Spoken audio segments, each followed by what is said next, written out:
സർവസൃഷ്ടികർത്താവും സർവശക്തനുമായ എൻ്റെ പിതാവായ ദൈവത്തിന് മഹത്വം. യേശുവിൻ നാമത്തിൽ. Thank you holy spirit. ജ്ഞാനസ്നാനത്തിന്റെ പ്രാധാന്യം എന്താണ്? എന്തുകൊണ്ട് യേശു ദൈവപുത്രനായിരുന്നിട്ടും ജ്ഞാനസ്നാനം സ്വീകരിച്ചു?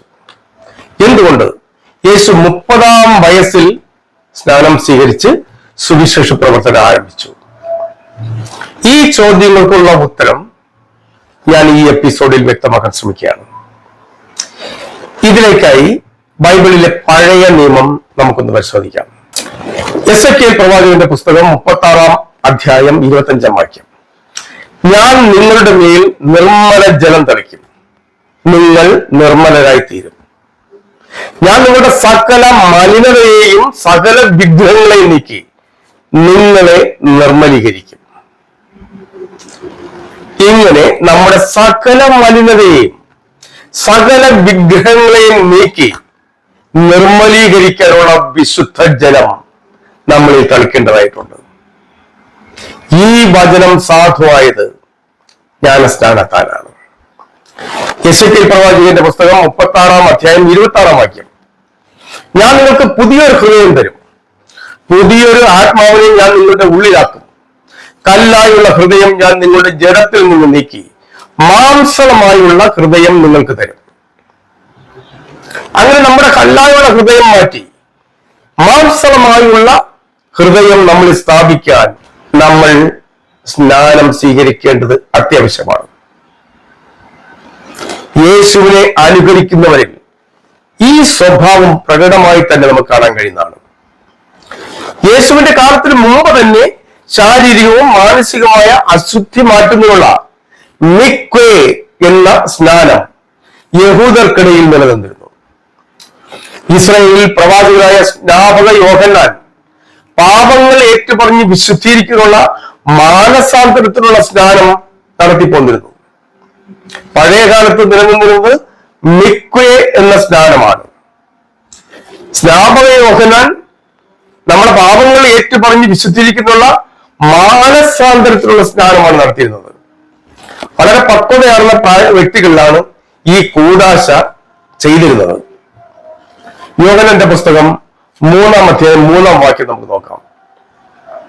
യേശു നിക്കോദിമോസിനോട് പറഞ്ഞു, സത്യം സത്യമായി ഞാൻ നിന്നോട് പറയുന്നു, വീണ്ടും ജനിക്കുന്നില്ലെങ്കിൽ ഒരുവന് ദൈവരാജ്യം കാണാൻ കഴിയുകയില്ല. വീണ്ടും ജനനം സാധ്യമാകുന്നത് ജ്ഞാനസ്നാനത്തിലൂടെയാണ്. അതായത് നമ്മൾ സ്വർഗരാജ്യം പ്രാപിക്കണമെന്ന ആഗ്രഹം ഉണ്ടെങ്കിൽ പാപിയായ ഈ മനുഷ്യനെ നമ്മൾ അടക്കം ചെയ്ത് പുതിയൊരു ജന്മത്തിലേക്ക് കടന്നു വരണമെന്നാണ്. വീണ്ടും ജനിക്കണമെന്നാണ്. ഈ വീണ്ടും ജനിക്കേണ്ടതിന്റെ ആദ്യ ഘട്ടമാണ് ജ്ഞാനസ്നാനം. ഇതാണ് ജ്ഞാനസ്നാനത്തിന്റെ പ്രാധാന്യത്തെ നമ്മൾ കാണിച്ചിരുന്നത്.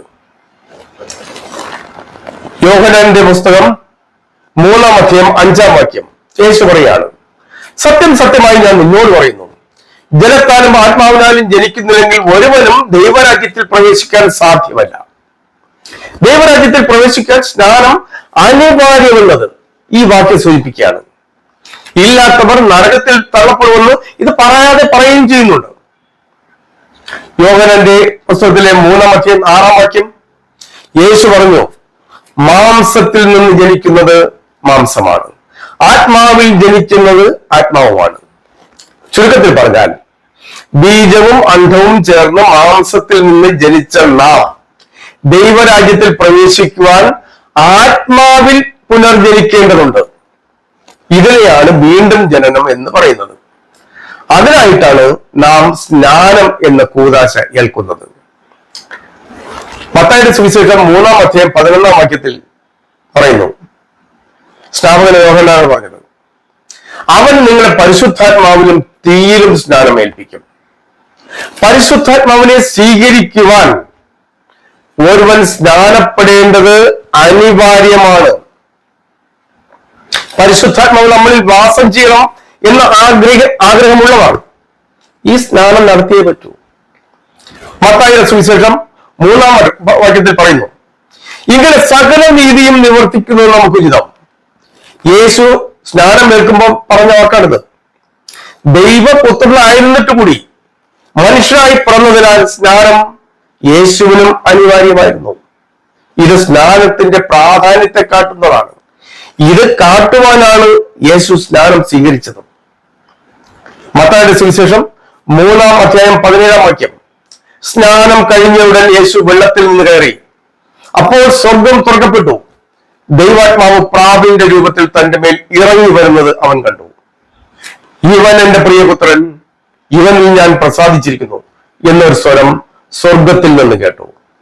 സ്നാനമേൽക്കുന്ന വ്യക്തികളിൽ വരുന്ന മാറ്റം ഇതാണ്. ഇവൻ എന്റെ പ്രിയപുത്രൻ, ഇവനിൽ ഞാൻ പ്രസാദിച്ചിരിക്കുന്നു. ജ്ഞാനസ്നാനത്തിലൂടെ ദൈവത്തിന്റെ പ്രിയപുത്രനും പുത്രിയുമായി മാറുകയാണ് ഏവനും ചെയ്യുന്നത്. വീട്ടിലുള്ള സ്നാനം, നമ്മൾ വീട്ടിൽ കുളിക്കാറുണ്ട്. വീട്ടിലുള്ള സ്നാനം ശാരീരിക സ്നാനമാണെങ്കിൽ ജ്ഞാനസ്നാനം പരിശുദ്ധാത്മാവിലും തീയിലുമുള്ള സ്നാനമാണ്. ഒരുവനിലുള്ള പല ശാപങ്ങളും ദോഷങ്ങളും പൊട്ടിക്കുവാൻ ജ്ഞാനസ്നാനം അനിവാര്യമാണ്. വീട്ടിൽ നിന്ന് കുളിക്കുന്നതിന് പകരം പള്ളിയിൽ സ്നാന കൂടാശ വഴി കുളിക്കുന്നു എന്നേ ഉള്ളൂ. പക്ഷെ ഫലം വളരെ വളരെ വലുതാണ്. പരിശുദ്ധാത്മാവാണ് ഇതിൽ പ്രവർത്തിക്കുന്നതെന്ന് നാം മനസ്സിലാക്കണം. സ്വർഗപ്രവേശനത്തിന് അഥവാ നിത്യത പ്രാപിക്കാൻ നീതീകരണവും പാപമോചനവും വിശുദ്ധീകരണവും അനിവാര്യമാണ്. പരിശുദ്ധാത്മാവിലൂടെ ലഭിക്കുന്ന അഭിഷേകത്തിലൂടെയാണ് ഇത് സാധ്യമാകുന്നത്. ഇത് ലഭിക്കുന്ന കൂദാശയാണ് ജ്ഞാനസ്നാനം. ഇതാണ് ജ്ഞാനസ്നാനത്തിന്റെ പ്രത്യേകത. നമുക്ക് അടുത്ത ചോദ്യത്തിലേക്ക് കടക്കാം. എന്തിന് യേശു 30-ാം വയസ്സിൽ സ്നാനപ്പെട്ട് സുവിശേഷ പ്രവർത്തനം ആരംഭിച്ചു?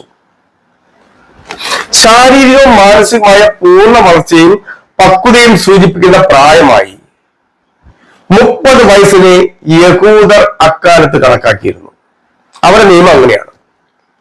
ദാവീദ് ഇസ്രായേലിലെ രാജാവായ ഭരണമേറ്റത് 30-ാമത്തെ വയസ്സിലാണ്. ജോസഫ് ഈജിപ്തിലെ ഭരണാധികാരിയായതും 30-ാമത്തെ വയസ്സിലാണ്. സംഖ്യാപുസ്തകം നോക്കിക്കഴിഞ്ഞാൽ അതനുസരിച്ച് സമാഗമന കൂടാരത്തിൽ സേവനമനുഷ്ഠിക്കാൻ ലേവ്യർക്ക് 30 വയസ്സായിരിക്കണം. ഇങ്ങനെ പുരാതന ഇസ്രായേലിലെ നിയമമനുസരിച്ച് ഒരാൾക്ക് ആത്മീയമോ സാമൂഹ്യമായ ഉത്തരവാദിത്തങ്ങൾ ഏറ്റെടുക്കാൻ 30 വയസ്സ് തികയണമായിരുന്നു. ഇതുകൊണ്ടാണ് ഇസ്രായേലിന്റെ മഹാപുരോഹിതനായ യേശു നാട്ടു നടപ്പനുസരിച്ച് 30-ാം വയസ്സിൽ സ്നാനമേറ്റ് തന്റെ സുവിശേഷ പ്രവർത്തനം, ആത്മീയ പ്രവർത്തനം ആരംഭിച്ചത്. ഇവിടെ മറ്റൊരു കാര്യം നാം ശ്രദ്ധിക്കേണ്ടതാണ്. പഴയ നിയമപ്രകാരം യഹൂദരിൽ ലേവ്യ ഗോത്രത്തിൽപ്പെട്ടവർക്കാണ് ദൈവവേല ചെയ്യുവാൻ അധികാരം നൽകപ്പെട്ടിരുന്നത്. എന്നാൽ പുതിയ നിയമത്തിലെ മഹാപുരോഹിതനായ യേശു ലേവ്യ ഗോത്രത്തിൽപ്പെട്ടവനായിരുന്നില്ല, യൂദാ ഗോത്രത്തിൽപ്പെട്ടവനായിരുന്നു. ഇതും ആത്മീയ മേഖലയിലെ ഒരു വിപ്ലവകരമായ മാറ്റത്തിന്റെ തുടക്കമായിരുന്നു. ദൈവത്തെയും ദൈവവചനത്തെയും രുചിച്ചറിഞ്ഞ ശേഷം ജ്ഞാനസ്നാനം സ്വീകരിക്കുന്നതാണ് അഭികാമ്യമെന്നാണ് നമുക്ക് ഇതിലൂടെയൊക്കെ മനസ്സിലാക്കാൻ കഴിയുന്നത്. പ്രായമായവർക്കും രക്ഷയിലേക്കുള്ള കവാടം തുറക്കുവാൻ സകല പാപവും പോറ്റി വിശുദ്ധീകരിക്കുന്ന ജ്ഞാനസ്നാനം സ്വീകരിക്കാവുന്നതാണ് എന്നതാണ് 30 വയസ്സിലെ യേശുവിന്റെ സ്നാനം വ്യക്തമാക്കുന്നത്. നിക്കോദിമോസ് വളരെ പ്രായമായ മനുഷ്യനാണ്. നിക്കോദിമോസിനോടും യേശു പറഞ്ഞു, വീണ്ടും ജനിക്കണമെന്ന്. അതായത് എത്ര പ്രായമായവർക്കും അനുതാപത്തോടുകൂടി പശ്ചാത്തപിച്ച് തന്റെ പാപങ്ങൾ ഏറ്റുപറഞ്ഞ് സ്നാനം ചെയ്ത് പുതിയ ജന്മം എടുക്കാവുന്നതാണ്, പുതിയ സൃഷ്ടിയായി പരിണമിക്കാവുന്നതാണ്. സ്നാനത്തിന്റെ പ്രാധാന്യത്തെക്കുറിച്ചും എന്തുകൊണ്ട് യേശു 30-ാം വയസ്സിൽ സ്നാനപ്പെട്ട് സുവിശേഷ പ്രവർത്തനം ആരംഭിച്ചു എന്നും ഇപ്പോൾ നിങ്ങൾക്ക് മനസ്സിലായി എന്ന് ഞാൻ ചോദിക്കുന്നു. നിങ്ങൾക്ക് ഏവർക്കും നന്മകളുണ്ട്. ദൈവം നിങ്ങളെ ഓരോരുത്തരെയും അനുഗ്രഹിക്കട്ടെ. കർത്താവായ ദൈവം ഇതിപ്പോൾ കേട്ടുകൊണ്ടിരിക്കുന്ന ഓരോരുത്തരിലും കർത്താവെ അങ്ങയുടെ സ്പർശനം ഉണ്ടാകണമേ. ഇവരെ മനസ്സിലും ബുദ്ധിയിലും കർത്താവെ അങ്ങ് പ്രവർത്തിക്കണമേ. ആത്മീയ ജ്ഞാനം ലഭിക്കാൻ ഇവരെ സഹായിക്കണമേ. ജ്ഞാനസ്നാനത്തിന്റെ പ്രാധാന്യത ഇവർക്ക് ബോധ്യപ്പെടാൻ അനുഗ്രഹിക്കണമേ. യേശുവിൻ നാമത്തിൽ പ്രാർത്ഥിക്കുന്നപ്പ എന്റെ പ്രാർത്ഥനകൾ സ്വീകരിച്ചതായി നന്ദി. എല്ലാം സ്വീകരിക്കുന്ന എല്ലാ പ്രാർത്ഥനയ്ക്കും മറുപടി നൽകുന്ന എന്റെ കർത്താവായ ദൈവത്തിന് നന്ദി പറയുന്നു. എല്ലാം നന്നായി ചെയ്യുന്ന പിതാവിന് മഹത്വം. യേശുവിൻ നാമത്തിൽ തന്നെ. Thank you for